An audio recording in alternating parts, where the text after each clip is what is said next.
Hello friends, welcome to my YouTube channel. देखिए, आज मैं जो है आपको लेमन के जो सिट्रस प्लांट होते हैं उनके बारे में बता रही हूँ कि कुछ सिंपल गार्डनिंग टिप्स हैं, उन्हें अपनाकर आप अपने पॉट के अंदर बहुत सारे लेमन्स को जो है ले सकते हैं। तो कुछ सिंपल से टिप्स हैं कि आपको किन चीज़ों का स्पेशली ध्यान रखना है।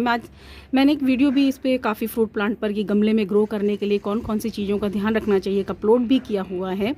और ये मैं स्पेशली सिट्रस प्लांट पे बना रही हूँ, यानी कि आपके पास जैसे नींबू है, आपका जो सीडलेस लेमन प्लांट होता है, संतरा है, मौसमी है, उन सभी के लिए सेम जो है कंडीशंस होती हैं। देखिए, मेरा जो ये प्लांट है मैं आपको दिखा रही हूँ, इसमें बहुत अच्छे से जो है इस समय फ्लावरिंग स्टार्ट हो रही है और इसमें अप्रैल और मई के अंदर काफ़ी अच्छा फल तैयार हो जाता है। देखिए, वैसे तो इसमें हमेशा कुछ ना कुछ फल जो बनते रहते हैं। देखिए, कुछ फ्रूट्स जो हैं इस तरीके से हैं। तो मैं अब अपना बेसिक टॉपिक पर जब आती हूँ कि देखिए, फर्स्ट जो है हमें गार्डनिंग टिप्स इसका है, अगर गमले में हम ग्रो कर रहे हैं तो फर्स्ट है हमारा पॉट का साइज़ जो है कम से कम 18 से 20 इंची का रखें। और देखिए, मैं टेरेस पर अब ग्रो करने लगी और मेरे बहुत सारे प्लांट्स हो गए हैं, तो मैं प्रेफर मोस्टली या तो ग्रो बैग्स होते हैं उन्हें, जो बड़े साइज़ में होते हैं, इस तरीके की बकेट को मैं जो है यूज़ करती हूँ। तो फर्स्ट तो हमारा ये टॉपिक हमारा एक टिप है, हम पॉट का सिलेक्शन सही करें, यानी कि हमारा पॉट बहुत छोटा नहीं होना चाहिए, क्योंकि बार बार जो हम अपने फ्रूट प्लांट को चेंज करते हैं तो वो फिर अपनी ग्रोथ बढ़ाने के लिए आपकी फ्रूटिंग को रोक देता है। तो इसलिए सबसे बेस्ट आप 18 से 24 इंची का जो साइज़ है अपने पॉट का वो रखें। और दूसरी जो अगर मैं बात करूं तो वो है प्लांट, यानी कि मोस्ट इम्पॉर्टेंट जो हम प्लांट को सेलेक्ट करें दे, तो उसमें आपको कैसा प्लांट लेना है। एक तो देखिए, ग्राफ्टेड प्लांट आप ले सकते हैं जब भी अगर आप चाहते हैं कि आपके यहाँ फ्रूटिंग हो। अक्सर लोग मुझसे कई बार ये क्वेश्चंस भी होते हैं। तो सेकंड आपका यही टिप है कि आप जो भी प्लांट का सेलेक्ट करें अच्छी किस्म के, नींबू ले रहे हैं तो बारहमासी जो आती है नींबू की वैरायटी, उसको आप सेलेक्ट करें। और दूसरा ये है कि आपका ग्राफ्टेड हो और ए लेयरिंग से तैयार हो, उसी में ही आप अपने गमले में जो है फ्रूटिंग ले सकते हैं। अगर आपने सीड से ग्रो किया है तो कम से कम आपको 5 से 6 साल या ज़्यादा भी टाइम लग सकता है। तो ये आप जैसे ही आप अपने लेकर आएंगे नर्सरी से, तो आपको उसमें फ्रूटिंग स्टार्ट हो जाती है। तो इस तरीके से आपको स्पेशली ध्यान रखना है। और जो ग्राफ्टेड एरिया है, अगर आपका ग्राफ्टेड है तो उसको आप ज़मीन से ऊपर रखें, यानी कि आपको सिर्फ सॉइल के अंदर बिल्कुल भी दबाना नहीं है। सेकेंड हमारा टिप ये है।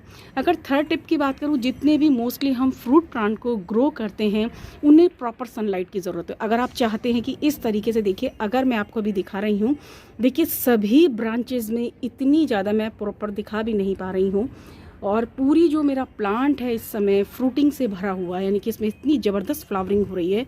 तो आपको ऐसे फ्लावर्स चाहिए, आपको फ्रूट्स चाहिए, तो उसके लिए आप इसे प्रॉपर सनलाइट में रखें। जितने भी सिट्रस प्लांट नहीं, जितने भी फ्रूट प्लांट है, अगर हम उनसे फ्रूट्स लेना चाहते हैं तो हमें इस चीज़ को स्पेशली ध्यान रखना पड़ेगा।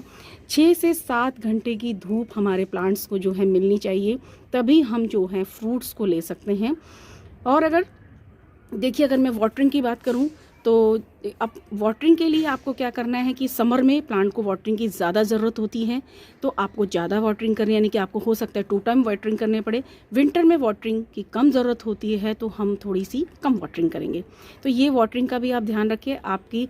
और एक चीज़ और है, देखिए जैसे कि अब ये फ्लावरिंग मोड पर है तो इसमें हमें वाटरिंग कम करनी है। अगर आपका प्लांट ज़मीन में लगा हुआ होता है तो टर्म्स और कंडीशन तो ये हो जाती है कि उस समय हम उसको बिल्कुल पानी देना कम कर देते हैं, बट क्योंकि वो नीचे ज़मीन में से जितनी ज़रूरत होती है उसके अकॉर्डिंग वाटरिंग ले लेता है।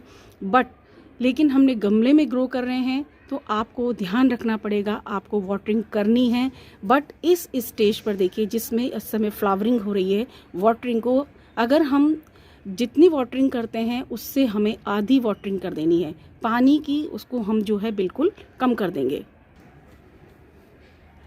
ये देखिए, हमारा नेक्स्ट जो है गार्डनिंग टिप्स है वो है, अगर हम ज़्यादा से ज़्यादा फ्लावरिंग लेना चाहते हैं तो हमें इस तरीके से अपने यहाँ गार्डन में कुछ फ्लावर प्लांट को लगाना होगा, ताकि ये देखिए जिस तरीके से ये पॉलिनेटर यहाँ आ रहे हैं, क्योंकि तभी आपके यहाँ पॉलिनेशन हो पाएगा। जितने ज़्यादा आपके यहाँ पॉलिनेटर आएंगे उतना ज़्यादा आपके यहाँ फ्रूटिंग होगी। तो देखिए, मेरे यहाँ इस तरीके की प्रॉब्लम नहीं आती है, क्योंकि मेरे यहाँ काफ़ी मैं फ्लावर लगा कर रखती हूँ। मोस्टली येलो जो फ्लावर होते हैं वो पॉलिनेटर को बहुत ज़्यादा अट्रैक्ट करते हैं। तो आपको कुछ फ्लावर्स भी लगाने होंगे। और साथ में ही एक चीज़ का और ध्यान रखना है कि जब भी आप इस पे जिस तरीके से पेस्टिसाइड्स वगैरह यूज़ करते हैं तो वो आप शाम के समय करें, दिन के समय कभी भी नहीं करें, क्योंकि जो पॉलिनेटर होते हैं वो बिल्कुल नहीं आते।